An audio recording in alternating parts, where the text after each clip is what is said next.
You are listening to Lone Star Community Radio on 104.5 KCZW LP Conroe and 106.1 KZCC LP Conroe, and worldwide on irlonestar.com. I want to thank our sponsor, Planet Ford. Planet Ford has always been a proud supporter of law enforcement in the community, providing customer service and fleet management, sales, and service. If you're looking for that personal quality service, contact Planet Ford in Spring or online at planetford.com.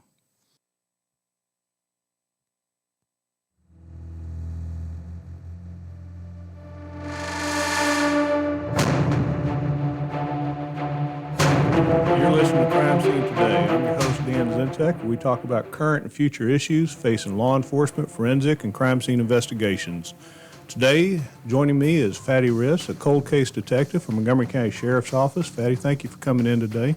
Thanks for having me. So, cold case is very popular. It's on so many TV shows, and I guess it just sounds better than old cases, right? So, but it's become very popular, and I think one of the reasons it's become so popular is because there's been such a change in technology over the years in law enforcement that allows us to bring up old cases, and even though the techniques that we were using many years ago, collecting evidence, may have not been beneficial back then, the advances in DNA and just other technologies that we're able to use, and DNA being the biggest one, that we can actually find new suspects, identify old victims, and just really brings to light. And, to sort of brag about you and the department for a second, I traveled to some homicide conferences, cold case conferences in the past, and the one thing that I found is so many different agencies make their detectives, or I say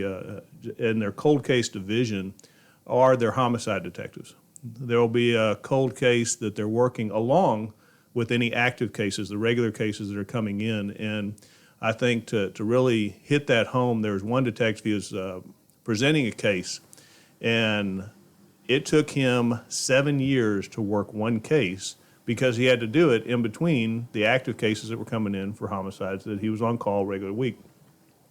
Montgomery County developed their cold case squad, and that is exactly what it is. It is dedicated to these cases, to solve them, and to work on these cases and have dedicated units to do that without being distracted, for a better term, of the current cases. There's another team that works those. It also allows for the ability for y'all to receive specific training in dealing with those type of crimes and the new technology and stuff. So I know that this is somewhat recent in the past couple of years that you've taken this on as some other detectives have moved out of this.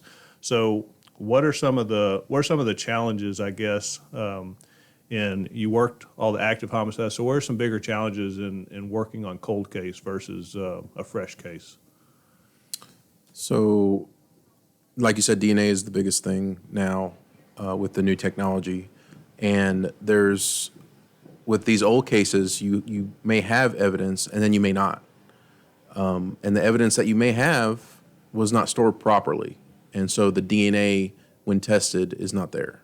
And so degraded over time. Correct. And so you're back to square one with that. That's one of the biggest challenges. And we're going to talk about a case today. We'll get to in a little bit, but it's a more recent case that you had brought in.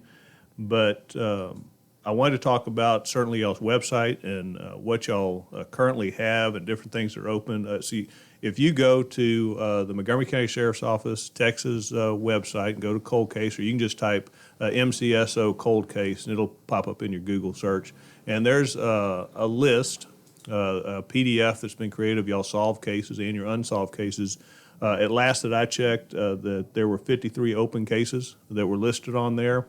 Again, there may be more that haven't been added. I know the one that we're going to talk about today is not currently on there. There's some updates that happen over time. Y'all have also put the ones that y'all have solved, and most of those are done from DNA.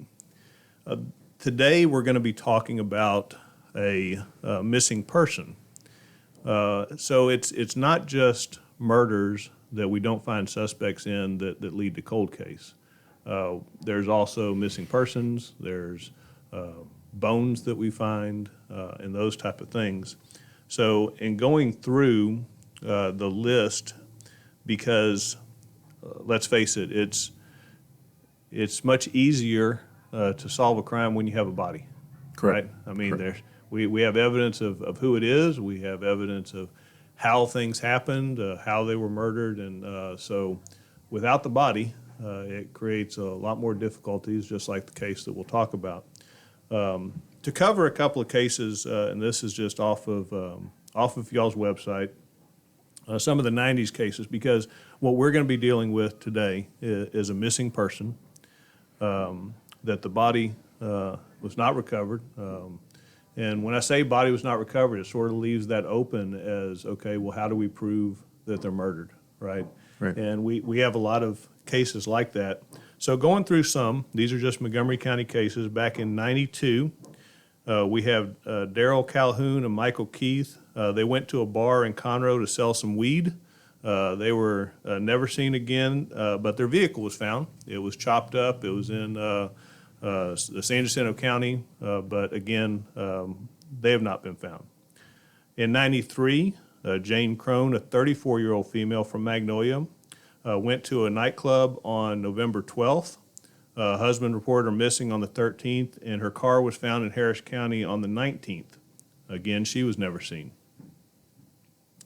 In December of 94, Dudley Scott out of Splendora, which is a 52-year-old male with Down syndrome, had walked off and had many medical issues, but again, was never seen. In December of 97, Michelle Prazak, which is a 12-year-old out of Spring, the same area that we're going to be talking about today in our case. She was 12 years old. She is still missing. No body was ever found. And that's where it starts getting, when we talk about 50-year-olds, we talk about 34-year-olds, these type of things. Those are people that certainly could decide if they wanted to start a new life somewhere, and they could leave. And it's, again, one of the challenges we're going to talk about. But a 12-year-old, right off the bat, when a 12-year-old goes missing, totally devastating. You know something, foul play is suspected. And same with in 97, August of 97, Toby Coleman is an 18-year-old out of New Caney, is another missing person. So those are all cases that are from the 90s that are listed as missing, but obviously there has to be assumption by this point that they're dead, right? Right. I mean, we believe that if someone were to go and lead their own life, they would pop up somewhere on the radar, right? Yes. So tell me some of the challenges in a missing person case versus us having an active dead body lying there homicide case. So the biggest issue is you don't have a crime. Right. You can't define a crime, and so you can't subpoena records because you don't have a crime in the state of Texas. That's just the way it works. So first, to clear, I guess, a rumor, for lack of a better term, or a falsehood that a lot of people believe, they believe that you have to wait 48 hours to call the police for someone missing, to report them missing, okay, which is wrong. That's right. Right? No, not right. So I don't know where that comes from but so what exactly do we have, or what are some of the, I shouldn't say obstacles, but what are some things we have to start looking at before we move from this is a grown adult that moved on with their life to a foul play being involved? You have to look at all the circumstances involved. And there's some circumstances in this case that a normal person would, for example, the cell phone. Everybody has a cell phone now. Sure. And you would Right. take your cell phone with you. It's like attached to your hip. And that was not the case in this case. Right, so having a cell phone, not showing up for work when you're a regular employee, A student going to school. student going to school, friends that you contact every day, your parents you contact. There's just a normal pattern of life.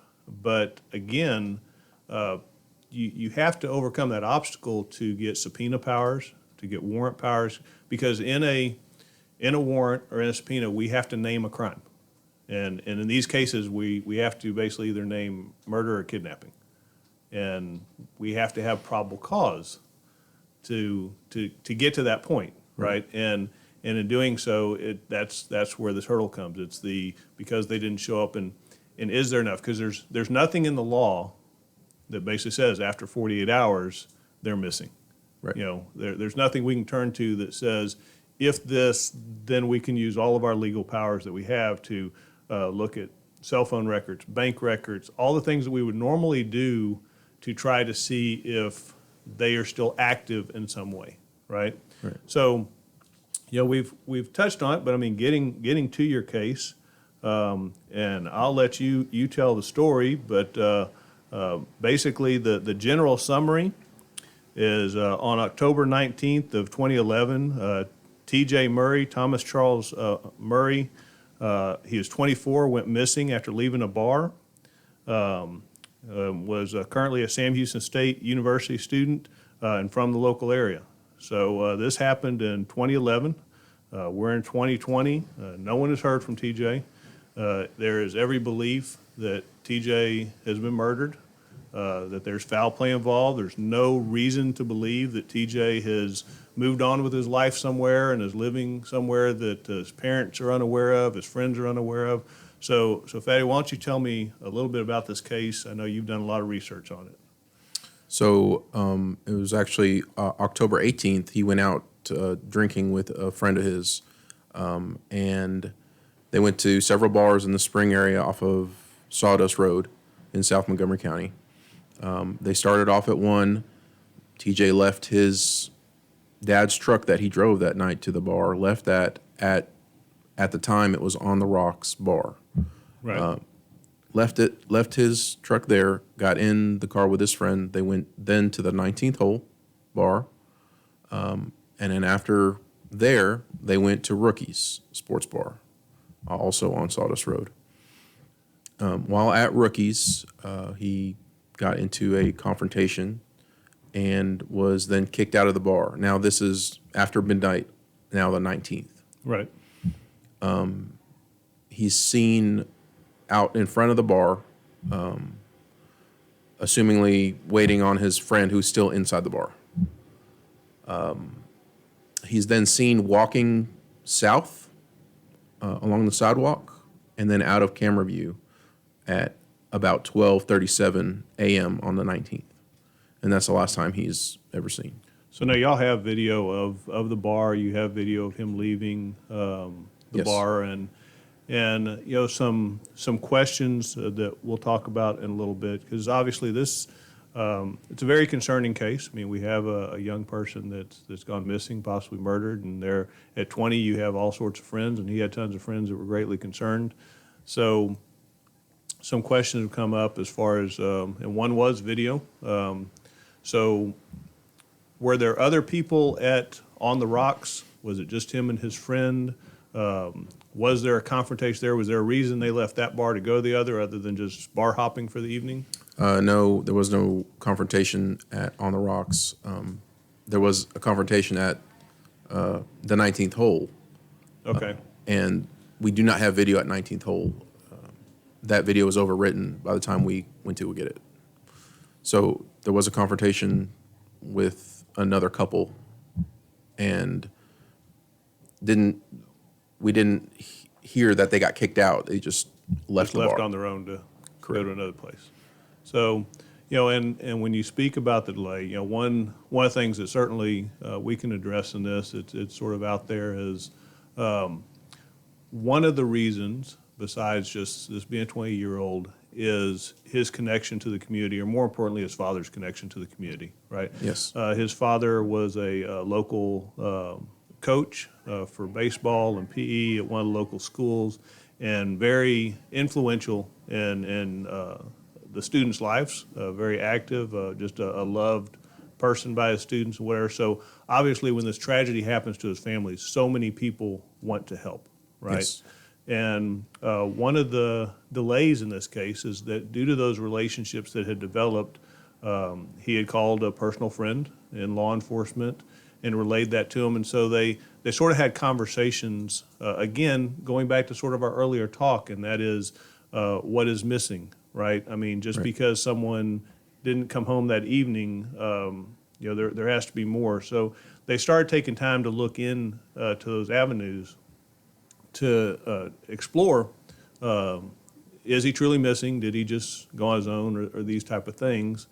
And there was a delay before detectives got involved, before different things. So like you said, when video had been erased, there was a delay in getting there to do those things. And whether it would have made a difference or not, seeing him there, that's not where he was last seen. Right. I mean, he was seen leaving the bar.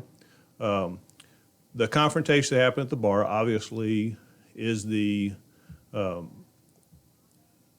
big, I guess, suspects in the case that most people will say, okay, well, obviously it's whoever he had a fight with at the bar, that they went and killed him and they dumped his body.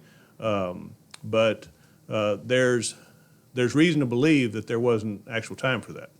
Right. So tell me, I guess, why they didn't leave the bar right after him, right? Correct. TJ's last seen walking away from the bar at 12:37. The group that he had a confrontation with didn't leave the bar until 1 o'clock. And that was actually, I guess, orchestrated on purpose, because after this confrontation, TJ was kicked out of the bar. That's right. Okay, but the security or bouncers that were there had enough snap that they didn't allow the other people to leave. Right away. And basically said, y'all are staying here until he goes. So there wasn't like this immediate following out or whatever. That group, when they do leave, is there any trace of them again? Yes. They went to actually another bar after they left Rookies, a little further south on 45, and they're seen on video there not long after. So there's not a lot of time from the time they leave one bar before they're entering this other bar that would nearly make it extremely hard at best to commit a murder, do something with a body, and then casually walk into this bar. We're talking minutes. We're not talking 45 minutes, 30 minutes, hours, whatever. It's about the same time frame of driving there, or there's not much latitude of doing all this other stuff. Correct. So one of the other challenges in this case was social media. Yes. So we're talking 2011. Facebook is very popular, and it's very popular at that time with 20-year-olds. They'll tell you 20-year-olds now would never use Facebook, right? It's for old people. But back then it was very popular. Yes. And I know I was still attached to the unit back then. There was nothing that the police could do that was not documented on Facebook. And I don't mean having the phones out and whatever. I just mean that if you did an interview, it was posted on Facebook that you were interviewing so-and-so, you were going here, you were doing that, right? Right. So some problems that leads to. One of the biggest advantages we have as investigators is our knowledge behind the scenes of things that have happened that the only people that would know are either us or the killer. Right. And some of that was taken away due to all that communication. Talking about the phone, because that's sort of how this comes up, okay? So you mentioned that he didn't have his phone, but what are some of the deals involved in his phone in this? So we have him walking south from Rookies. And then his phone is found north of the bar, off of Borough Park. And so that raises the question. We went to traffic cameras and viewed the traffic cameras, and he's never seen walking across the street. Right. So it's assumed that he had to get into a vehicle for his phone to make it on the north side of Sawdust. And we have recovered the phone, and now you can't track that person, right? His phone that is trackable is not with him anymore. So some of the questions that came up in reference to the phone, and again, I'm sort of going off of, so what I'm using, some citizens had questions. This is just on a forum that was out there on Reddit in reference to this case and such. And so a question came about the phone being found, and they refer to it as a ditch. I know personally it's more, there's not really ditches there. It's more of a business district. It's more of driveways and streets and things like that. But Yes. that being said, the question was there any sign that there was a disturbance where the phone was found? And, or, basically, is there any indication that he dropped his phone during a fight, or is it more like it was thrown out? It's believed it was thrown out because of the way the phone was found. The phone was found with the back off and the battery off. So someone had physically Thrown it from a vehicle. altered the phone prior to ditching it. Yes. Right. And, that being said, with, you had mentioned not having the phone. So you said that we don't see him crossing the street, which means that there has to either be him getting attacked, put in the car, on the other side of Sawdust, or trusting someone enough to get in a car with them. Speaking of that, and I know a lot's out there, he left his truck at On the Rocks. Right. So at On the Rocks, obviously there was a decision, I'm not going to drive, okay? Hopefully it's a logical decision that I'm drinking, I'm not going to go out there and be an idiot and drive drunk. Was there any communication between him and others, hey, come pick me up? No. So that's another question is basically, had he called other people? After I get kicked out of a bar, most people are going to be like, hey, I need help, right? So we have no communication after he leaves the bar with anybody. Right. And so now, in working any homicide, the biggest questions we always ask is why, right? Why, or more importantly, who would want to kill TJ, Right. right? So, what are some things that we've come up with? What are some reasons that someone would want to hurt him, other than just the fact that he was in an altercation in a bar, which happens every night, right? We received information that he was a low-level drug dealer and was supposed to meet up with somebody to buy weed that night, had a large amount of cash on him. So I mean, entering into the drug part of it, right? I mean, that's there's two things that homicide really hates to hear, and that's being involved in drugs or in gangs, because both of those really throw a wrench in the relationship part of it, right? Someone normally has to be close enough to you to want to harm you, but once you throw drugs in it, as you said, large amount of cash. Could have been a robbery from it. Could have been someone robbing him for marijuana, and I think that's what was found. That's what people talk about, saying he was sort of a low level dealing marijuana, which obviously not that uncommon in their 20s, doing some crazy things. But so that's one reason, right? Right. Do we have any indication of who he was dealing with? No.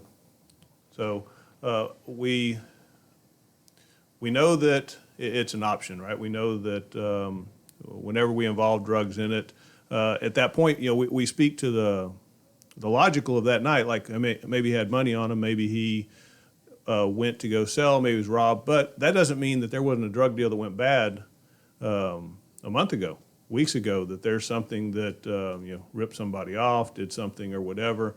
That's why I say when you enter into the drug part of it, there's so many other things you're dealing with my clients that I'm dealing with and all that. Some people questioned as far as Sammy State, and this is just sort of a geographical thing that you can sort of clear up, is they question why he would be down off of Sawdust if he was attending and living in Huntsville. Sure. Like you said, his father is a local coach at the high school. They live in the area. He's from that area. He's meeting friends to go out who live in the area. He's also, prior to going to the bar, he was umpiring at the local baseball fields close to Sawdust. So as soon as he got done there, he picked up his dad's truck, met his friend at the bar. So it's all very close. He didn't go back home to change or anything like that. And Sam Houston State's not that far. I No. mean, it's 45 minutes, 50 minutes. It's not close, but Right. it's not that far. There are people that commute. Yes. That actually will drive there to go to college and live in the same area in which he was at the bar and such. Which, I mean, for our listeners that don't live local, it's when you live in Texas, hopping in a car and driving 20 to 30 minutes is not a big deal. That's just a normal thing. So going 45 is not that big a deal. When in other states and other areas, I mean, driving 5 or 10 minutes is all the way across town, right? So, so just some geographical information there. So what are some things that have come in? Some tips to be addressed, or I guess since the disappearance. I mean, I know that we've had a couple of times that bones have been found that obviously were. I hate to use the word hoping, right? I mean, that we hope we find the bones, but at this point, I think we can all accept that TJ was murdered. I don't believe we're going to find him alive somewhere. So I think it's really proper to use that we do hope that we at least find where and whatnot. So, Yes. what are some things that we're looking for? What are some things that could help you in your investigation? I mean, obviously somebody knows something, and this case being so old, probably relationships have changed. Maybe somebody knows something that they didn't want to say back then because it was their buddy. Now, not so much his buddy. Yeah, people grow apart. People get consciences. Have kids. Have kids, and they have that information. And again, we talked about a time frame that there was a delay, and so there was a delay long enough that the body could have been moved. Whether it was stored, dropped in that particular area that evening, and then moved to a different location, that's all unknown. Those are all speculations. There's no way to know what happened at the point that he leaves the bar, he leaves video, and that phone is dropped. The phone is what sparked the investigation, because obviously a parent of a 24-year-old doesn't, the fact that they didn't come home for the night is really not that big of an issue. But once you find their phone, that's very unusual, and that leads back to, again, the missing person thing. Finding a phone. If we find a blood-soaked car, somewhere, that jumps us up. Now we can start using those things, right? Right. But some questions that have been asked as far as theories that some people throw out. One, what if he's just walking down the road, was hit by a drunk, and they loaded him up to get rid of the body? So anything to indicate a car going off the road in that area, anything that would lead us to, not throwing the theory out. There are numerous bars between 45 in that area. Right. But there's nothing that you've seen that would indicate, I would imagine you would have to leave the road. It's not just running over someone walking. And even if you did, there'd be something, right? Something, right. I mean, Tire tracks, some tire kind of tracks, damage. blood, something that, because obviously the body was not left there. It was not just hit and then taken off. So you would have had to move a body. There's going to be some type of blood. There's going to be some type of indication that occurred. And we didn't find anything reported about that, finding those things. So as far as the disturbance. As far as people that were with him that evening, from my understanding, this wasn't like an all-out brawl. No.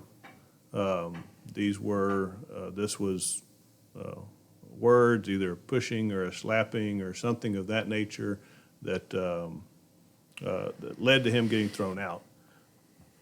The people that he had the altercation with, did he know him? Was he with them? He was not with them, but they all know each other from the area. And that's kind of what sparked the incident. They knew each other, they conversated, and then the incident happened. It's not like he came up to some unknown random person. So what has their involvement been, I guess, since that night in assisting y'all or helping y'all? Have they just been hands off, like we have nothing to do with it, so we're not talking? Or has there been any help from them to try to? So they've all been talked to, some of them more helpful than others. Whether, some people want their attorney, have an attorney. Some people have given statements with their attorneys. So they've all been talked to. Some of them have even submitted to polygraph. So they have been helpful, you could say, to a point. Right, but I mean the answer is if they truly are involved, or I guess I say if they're truly not involved, what information do you have? I was at the bar. Yeah, he was there, and I went to another bar. I mean, what else do I have to say? Right. I know that interaction with them. They're also, let's face it, friends that we're hanging out with. They were into many of the same things TJ was, whether they're into drugs and whether it was dealing or just using, but they all had sort of that element to them that cooperating with the police, no matter how serious of the crime, was not a thing they were normally going to do anyway, right? Right. So, really it does come down to finding the body or finding someone to step forward. As far as the video when he's leaving, is there any indication of anybody else being outside when he's leaving, walking that? I mean, has anybody else seen following him around that area? No. He's just sort of on his own. Just on his own walks, and that was it. So obviously, going to 3 bars, we can probably assume that he had a few. Yes. His dad actually spoke to him on the phone before he walks off the screen shortly before then. And his dad had spoken to him again on the phone 30 minutes prior to that. And he sounded okay. And then 30 minutes later when he spoke to him, he sounded like he was not okay, like he was trashed. And so that leads us to believe that he didn't only have alcohol on board, right? He's got some other kind of drug involved as well. So basically, in 30 minutes' time, either he drank a whole lot to change that behavior, or he added a pill or some other drug which enhanced that behavior. Yes. So what was he calling his dad for? Checking in. So it wasn't for his dad to come pick him up. Right. I think his dad was calling him to check in. Oh, okay. All right. And so did he tell his dad where he was heading? It was just, hey, you're okay, and that's right. That's it. Didn't say where he was going. Just that he was okay. So would his family indicate that this was like normal behavior for him? I mean, honestly, it's pretty much normal behavior for 20-year-olds, but yes, normal behavior for him to go out to the bar. That's not uncommon. Even not coming home the next day is not uncommon. If he's too drunk, he'd stay at home. So what about the friend that he was hanging with all night? I mean, what's his take on all of this? Obviously, he spent a lot of time with him during this. So what was the general attitude of the evening, their friendship? What part does he involved in all this? He's just a good friend of his, and they were doing fine the whole night. It's not like they had any disagreements with each other. He was actually in the bathroom at the time of this incident, and So he was not there when the actual altercation happened. when he got kicked out, no, he wasn't. So, but he didn't go with them, Right. or did he? Go with them out. Did he step outside with them to talk to him about it or anything? No. So he stayed in the bar the whole time. Correct. Did he start hanging with the other people? Did he leave with them? Or He did. He was seen with the other people, and didn't leave with them right away. He tried calling TJ, texting TJ. So he still tried to communicate afterwards. Correct. And And didn't get any response. did he end up at the other bar with the group? You said they left there, they went to another bar. Did he go to that other bar? No, he did not. So he wasn't really hanging with them after they left there or anything. No. So, let's see what other things as far as is his truck. I mean, there's no indication that someone tried to go and take his truck, No. move his truck, which sort of would make you think that if someone was connected to him, meaning like his friend that wanted to harm him in any way, he would know that truck was there, whether to, people just move evidence and do those type of things. So, there's many, I say, reasons of looking at why someone would harm TJ. We have the drug incident, we have the fact he had money, which could be just someone just seeing the money and robbing. It has nothing to do with drugs. He's walking down the street, whether he has a confrontation with someone walking down the street that's totally unrelated to any of this, whether we have another party that you don't know about that he's interacted with to pick him up or otherwise. So at this point, and we are now 9 years or 8.5 years later,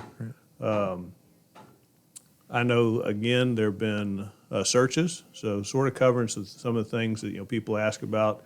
They've searched the area. Numerous searches. Numerous searches with EquiSearch, which is our horses and the dogs, and everybody have come out and searched. We've had hurricanes, we've had floods. This is up near Spring Creek, Yes. which has come up and down and those type of things. If the creek was involved in this disappearance, that could hinder some finding him and finding evidence. But again, those places were searched extensively, and nothing's been found since then. It's a very fast developing area. There have been things construction equipment that's come in that has excavated area for new builds. Nothing's been found with that. Right. So at this point, it's nearly believed that his body was not in that area. Right. I mean, that it had to be taken somewhere. And whether that's local, obviously, we don't know the condition that he is in when he loses his phone, for lack of a better term. Whether it's in a trusting nature with someone that he's perfectly fine and someone just grabs his phone and throws it, whether he is hurt at that point, whether he's already dead at that point, which really plays a big factor as far as how far he could go, take someone or whatever. We have belief that he was taken in a car, and this is about what time in the evening do we have him crossing the road? We don't have him crossing the road. Or not cross, when he leaves the bar? At what time? 12:37 a.m. on the 19th, October 19th. So even though there's a lot of bars, it's more of a business district of businesses that close at 9 and 10 o'clock. Correct. All right, so there's not a lot of activity out there. There's some apartments that are further down the road. Yes. And some of those are lower income apartments where some people do walk to and from the store, but it's very rare that they'd be doing that at 1 in the morning. Right. So very few opportunities for just a random witness to come forward. It seems like a majority of what you're looking for is someone that was either involved in this or talking about it. And I know that that's another difficulty that we had. We talked about the social media and all the information that would come out on that we had a lot of, I won't call them false confessions. They weren't confessions at all, but it was, hey, I know what happened to TJ. Oh, what happened to TJ? Oh, well, he was at a bar, he got in this fight, he did this. And what they're telling is the story they've heard because it's been on Facebook, it's been everywhere, and so said that this person killed him. Okay, well, who said that? Well, Susie heard it from Mike, who heard it from Lisa, who was at this party, right? So, I mean, we're like 4 or 5 people down, and when you go and search those rabbit holes, again, it would just be the story that they heard. There was so much information out there, and again, it takes away that one element that we normally are looking for, and that is, tell me something the public doesn't know. Right. Tell me something that we haven't released, because so much had been released on this, right? Yeah, I think that's another, I say problem. It's a balance between releasing the information that we have to try to get a lead on it versus holding some things close to the chest to at least be able to validate when someone does come forward. Yes. Right.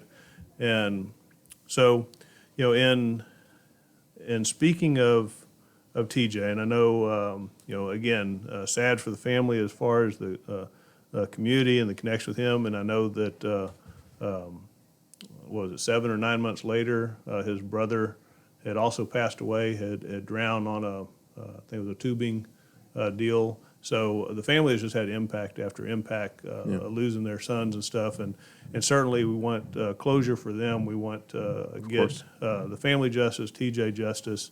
But it's a very hard case. It is. There's someone out there that certainly knows. There's someone out there that certainly can help. Whatever, I guess, their reason for not coming forward 9 years ago hopefully is different now. Hopefully there's something, and there are ways to reach cold case. You can call the number as far as the Sheriff's Department, 936-760-5800, and get in touch with Detective Risk, or just ask for a detective. It doesn't even have to be him. Tell him you have information, and you can remain anonymous by going to Crime Stoppers. Montgomery County Crime Stoppers, and leave a tip there. And by doing so, you'll even pay you. They will give you money. There's currently a $20,000 reward I think the family had put up for information on TJ's murder. So they are willing to, I'm not sure who you're protecting or what information you have that's available, but there's $20,000 that can buy you a nice vacation or whatever you're looking for to actually solve this crime, and we would look forward to doing that.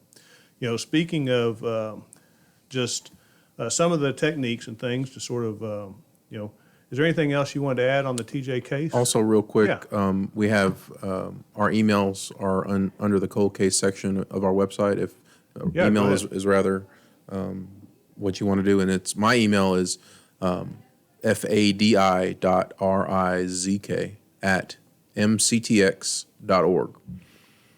And I'll put those up on Facebook and on Crime Scene Today. So we'll put a link to the cold case file. We'll put a link to their emails if you want to add anything, if you have any tips and stuff. So just speaking in general, as far as cold case and some technology changes and things like that, I saw on the website that y'all had used Parabon, the face thing, where Parabon actually takes the genetic DNA and sort of does it. So snapshot, that's it. So so tell me a little bit about that, how they've come along with that and what that's sort of used for. So the DNA snapshot is for their characteristics of what that person would have looked like, if they had freckles or the color of their hair. It's more of a generic description. Sort of build a 3D model. I mean, I know that, like in looking at y'all site, y'all have currently at least what I found, there may be more, found 5 skulls. And again, back to what y'all do. It's not just about the homicides. You got remains that are found. You have the missing persons. And so we have, like I said, 5 skulls that don't know who they are. Right. And not knowing who someone is one of the first things you have to do in homicide. Who are we dealing with, to find out all the links of who they're connected to and whatnot. So, so using genetics now, they're able to tell, I guess, builds, skin color, ethnicity, different things. So I know that, I think that's the only one that I've seen doing it so far. Yes. Is the snapshot. Parabon. So they at least are able to do sort of like what a forensic artist does. I mean, it's sort of a stretch. I mean, a forensic artist has someone describing someone they've seen. Sure. Right? And in this case, we've never seen them. We don't know who they are. Right. But just the same as they used to build the clay and try to see what the person would look like, this is using it genetically, which I think is fascinating. I think that, but it still comes down to someone's got to recognize them. Correct. Right? I mean, we have a picture, but we still have to have them recognized. Right. And so the DNA for missing persons is still going through North Texas. Yes. So University of North Texas. University of North Texas handles the missing persons DNA and keeps a database. The problem with that, with DNA in general, is it has to be on file somewhere, right? I mean, to compare it to. To compare it to someone, to bring up, to say this was so-and-so, there has to be DNA. You and I would be fine, because any homicide detective, we have to have our DNA put on file to rule out, right? Right. But as far as an average citizen, most average citizens that commit no crimes or commit misdemeanor crimes, their DNA is not on file. So when they show up missing, just because we're able to get DNA, it doesn't always link to that person, and that's one of the hurdles, again, that we're coming over. There's been changes in the laws most recently. We've talked about that on the show. I know that last legislature in Texas allowed for when we are booking in people on even more crimes. It used to only be like 2, but when we're booking people in now, we take their DNA, and it's really where it's at right now, because they still haven't developed the database and sort of what we're doing with it, but at least legally we're able to take it now, and that at least leans it to a database of someone who's gone to jail. Right. There's still a large portion of the population that's never gone to jail, Right. thankfully, and that leads to the problem of trying to find these people. And that leads us into very new technology, the genetic genealogy. Right. And that's something that we're also exploring with these cold cases. So explain briefly sort of that part of it. I know there's familial DNA, which is the connection, but now they're looking at the genealogy part of it. Yes, and that's, let's say we have an unknown suspect DNA, and we can take that DNA and have a genetic genealogist track the genealogy, their family tree, and be able to point us to the person that this DNA belongs to based on these DNA websites, Ancestry.com, 23andMe, GEDmatch, Family Tree. Right, and so it goes back to sort of the original statement, is that it's got to be somewhere, right? And so, but a lot of people have voluntarily given their DNA for the genetics of finding out where I came from, who I'm related to, Right. And those type of things. In doing so, and there was a court case, and obviously the big court case was in California. They caught a killer off of this because Golden it was State Killer. the Golden State Killer, where it was related, which then brought up privacy issues of opting in, opting out, for allowing law enforcement to have access to this database. Right. So many of them have shut down allowing access. And when I say shut down, I mean that before you had to tell them, I don't want the police to have access. And now you have to agree to allow them to have access. And some people still do.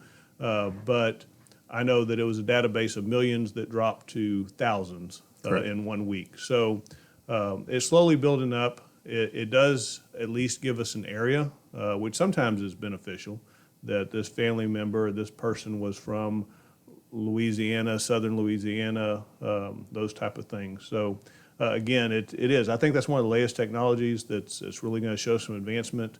Again, it sort of goes back to that database and something that we always fight as police under the privacy issues on whether people allow us to have that information. I certainly have heard both arguments. I know the arguments of the rights of you not having your stuff in the database, and we've talked about the possibility of abuse of that, and I guess that does exist. I just see it, and again, obviously I'm coming from a law enforcement side of more of a benefit to you and your family if anything ever happens that we have that information. And again, when all we find is a skull, it doesn't matter if you have DNA at your house, if you have swabs of your own, if you have this, if there's nothing, even if it's on 23andMe or some gene database that at least we can link that and find that person, then possibly these other 7 or 8 cases I talked about from the 90s, their skull may be sitting in another county, and trying to get those together as far as their DNA. And many of the times we have a missing person, we're able to get things off their toothbrush, off their hairbrush, off of different things. But again, we weren't really thinking about a lot of those things in the 90s. So yeah, there's a lot of advancements. I see that being a great tool. I know that they were working on it years ago because when we were doing CODIS, which was junk DNA, and what I mean by that is it was meant to be that way. It wasn't supposed to identify someone who was white, black, Hispanic, anything about them. It was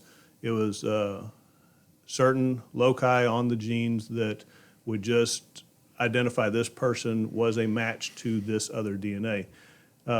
They've been able to do it for years. They were testing it at the Emmy's office in New York when I was up there, and that was close to about 15 years ago, that they were determining, hey, this shows the color of their eye, this shows their skin color, and these type of things. So it's been around. It's just taken this long to sort of be accepted, which is great. It means they've tested it for that amount of time to come to that conclusion. So, Fadi, we appreciate you coming out and talking to us and bringing this case. I know you have many other cases, and as you dig into those and you have information, anytime you want to put something on the show and get that out there to share with people, because we know that majority of our crimes are solved by our citizens, by people coming forward and helping the police, working with the police. They're such a great asset that we have out there to assist us, and we hope someone listening hopefully has some information on TJ. Hopefully that'll come forward and bring some closure for the family and get this case solved. If anyone wants a topic on the show, if anyone would like to be on the show, have something that they'd like to talk about law enforcement related, any questions that they have, and certainly if they want to sponsor a show, they can reach me at dan@crimescenetoday.com. I always like to thank our Lone Star Radio for hosting, our producer Dick. We created the show about a year ago, and if you look to want to create a show, just contact ourlonestar.com, and they'll work that out with you. So we thank you for tuning in, and we look forward to you tuning in next week. Thank you.